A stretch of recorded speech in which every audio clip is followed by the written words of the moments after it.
Hello, and welcome to your next Chappy Hour field service.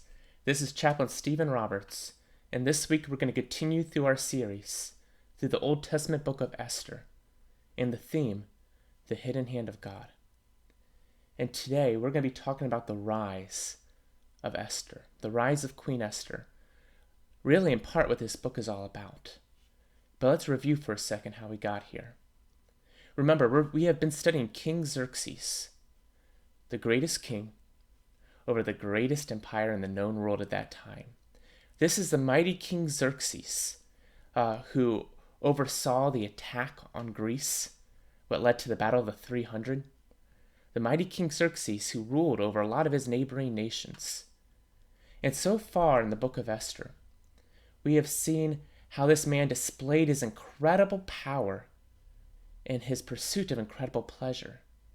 He paraded his power before all the nations that were subject to him, and then he brought in their rulers and threw this lavish feast and denied nothing to them.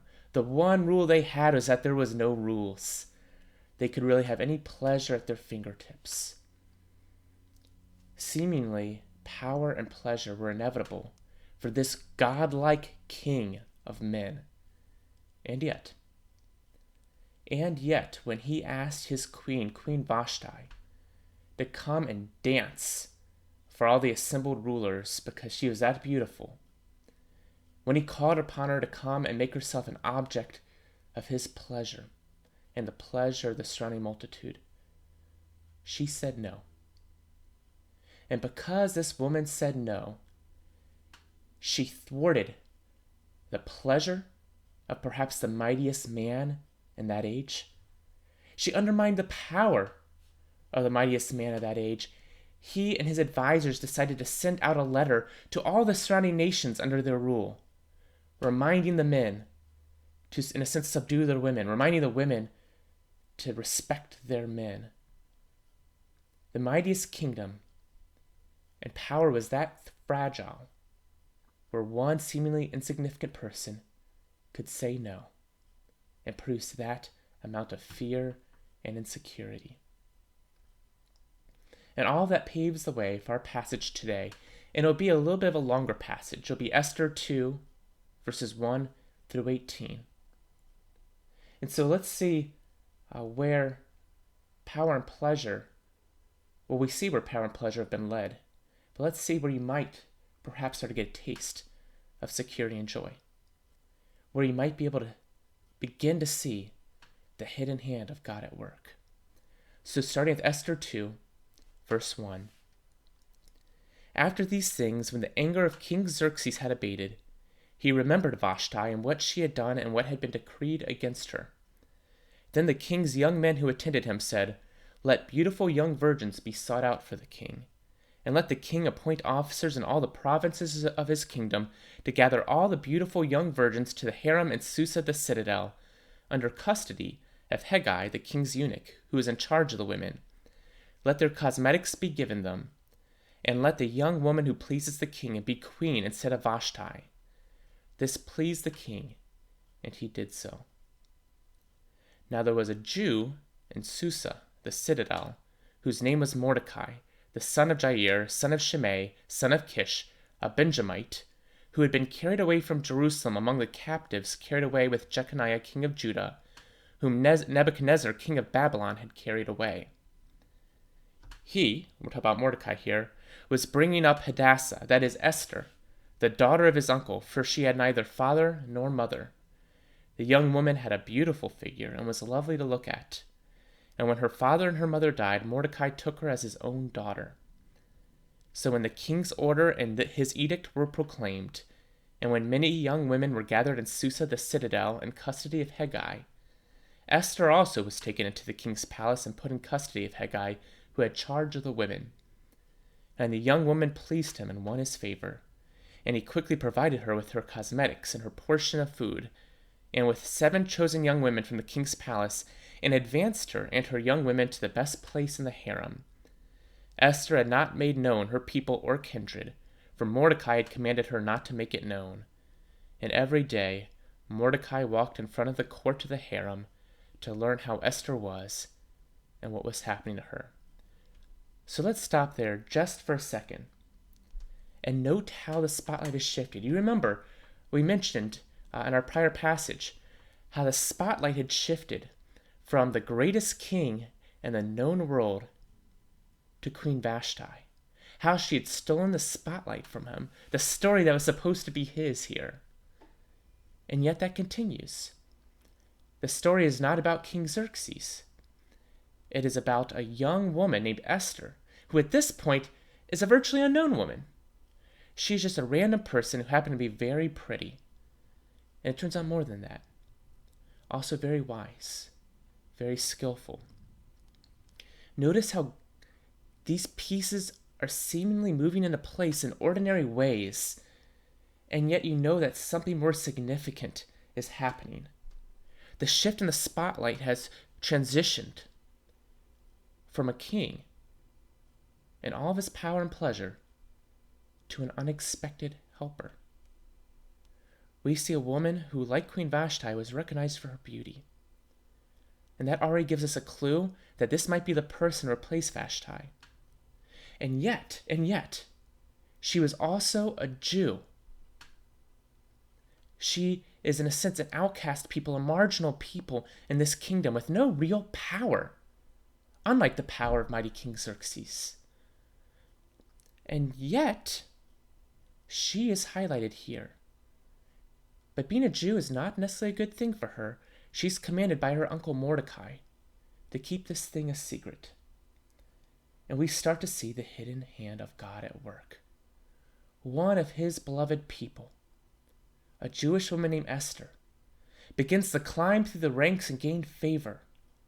But she has to hide her religion at the same time, which shows us not only that she is an unexpected helper, but that she represents a people who at some point might need help. All right, so we stopped where Mordecai was anxiously waiting outside the harem, the court of the harem, wondering how his niece Esther was doing. So let's continue with verse 12. Now when the turn came for each young woman to go into King Xerxes, after being 12 months under the regulations for the women, since this was the regular period of their beautifying, 6 months with oil of myrrh and 6 months with spices and ointments for women, when the young woman went into the king in this way, she was given whatever she desired to take with her from the harem to the king's palace. In the evening she would go in, and in the morning she would return to the second harem in custody of Shaggaz, the king's eunuch, who was in charge of the concubines. She would not go into the king again, unless the king delighted in her, and she was summoned by name. So the only way this is going to work is if King Xerxes, the mightiest man in the world, is going to delight in this young woman who happens to be, unbeknownst to anybody else, a Jew. When the turn came for Esther, the daughter of Abihail, the uncle of Mordecai, who had taken her as his own daughter, to go into the king, she asked for nothing except what Hegai, the king's eunuch, who had charge of the women, advised. Now Esther was winning favor in the eyes of all who saw her. And when Esther was taken to King Xerxes into his royal palace in the 10th month, which is the month of Tebeth in the 7th year of his reign, remember history is important, the king loved Esther more than all the women, and she won grace and favor in his sight more than all the virgins, so that he set the royal crown on her head and made her queen instead of Vashti. Then the king gave a great feast for all his officials and servants. It was Esther's feast. He also granted a remission of taxes to the provinces and gave gifts with royal generosity. This seemingly insignificant woman had gained the favor of the great and powerful King Xerxes, had gained his favor. And again, we start to see the hidden hand at work. And look how it's through ordinary means. We know that something is wrong with being a Jew in this empire at this time, because Esther and Mordecai felt the need to hide it. And yet we see God using one of his people of that time to climb through the ranks. But it comes to all these seemingly innocuous and unimportant circumstances. The humiliation at the feast, the dethronement, if you will, of Queen Vashti, the pursuit of a new queen, the wisdom of a man named Mordecai at promoting his beautiful niece, the ability of this niece to be wise and skillful and gain favor with each person that she engages in the process.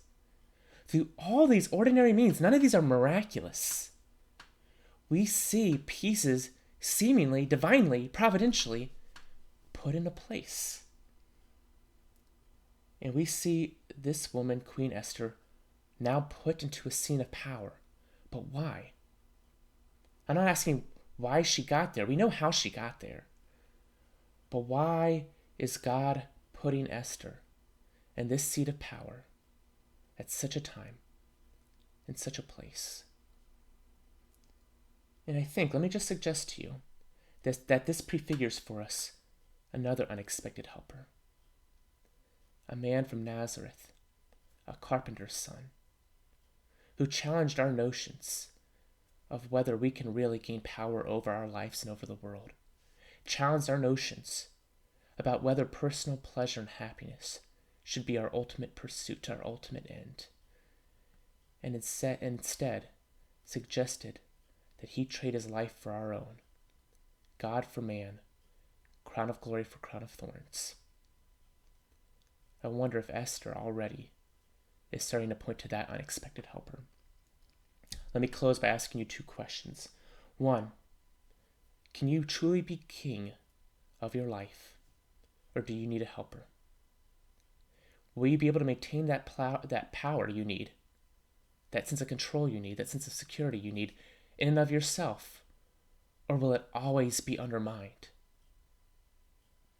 Can you truly be a king, or do you need a helper? And second, do you really want power and pleasure? Or are those fleeting? Or would you rather have safety and joy? Imagine how life might be if instead of spending all your time on trying to control your circumstances, especially in today's day and age, what if you didn't have to spend all your time trying to pursue pleasure, which is so fleeting, and instead sought after real safety, perhaps with a real king, and joy. Joy that's not dependent upon happiness. Joy that can be real even in times of great sorrow and unease. A joy that does not depend on the circumstances around you, but the king above you. Please think over these questions in the next week until we continue for our next field service. God bless you all.